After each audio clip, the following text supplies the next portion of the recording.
কিছু খাই। সারাদিন খাই খাই করবি না তো, খেলেই খালি মোটা হয়ে যাই। আর আমি বাইগান তো খারাপ যাই কই। তোর সাথে কথা বলে মিটমাট করে না। আমি কেন কথা বলবো? ও ঝগড়া করেছে তো ও মানাবে। শোন, প্রত্যেকবার গিয়ে আমিই মানাই। আমার সবসময় ঠেকা পড়েনি, আবারও গিয়ে আমিই মানাবো। বহুত হয়েছে তোদের নাটক, এবার ঝামেলা মিটা না, ভরত মিলাপ কর। হাঁটা যাবেন কি ঘাটা পড়োরা কি দারুণ খেতে। চল চল চল ওখানে যাই না। আমাকে তো নিয়ে যা। আমাদের একটা গ্রুপ আছে, কুচুতে পনা, যেখানে আমরা সবাইকে নিয়ে চুগলি করি। কি করো? দাদা এনে 40 টাকা। Thank you. এই আরেকটা জিনিস এনেছি। ও ওয়াও, তুই জানতিস? Thank you.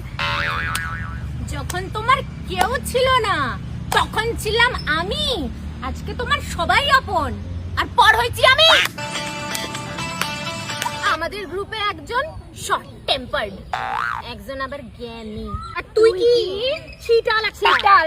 আরে গরম লাগবে না? আরে তোকে বললাম না যে আমরা যখন ডিসেম্বরে যাব গোয়াতে তখন ওটা করব। এই তো কালকে বিকালে, কালকেই বিকালে প্ল্যান আছে। কি বলতাম? এখনই বলতাম, বাস বলে দিয়েছি। কেস খেয়েছি। তো পাতলাই হচ্ছি না, আর আমি তো মোটাই হচ্ছি না, আর আমি লম্বা হচ্ছি না। হ্যাঁ ঠিক আছে। আইসা আমার অমিতাভ বচ্চন, তোমরা মনে হয় গিয়ে এবার বিশাল লম্বা। শোন, ভালো কথা বলছি, বিয়ে করিস না, বিয়ে করলে লাইফ একেবারে শেষ, বুঝলি? শোন, তুই ওর কথা শুনিস না, বিয়েটা এবার কর। না রে, তুই আমার কথা শোন। আমি তো ছেলেই পাচ্ছি না, আমি তো জন্ম সিঙ্গেল। শোনো, 4টা লোক আর আমাদের কি বলবে? আমাদের 3 জনের থেকে তো বেশি বলতে পারবে না।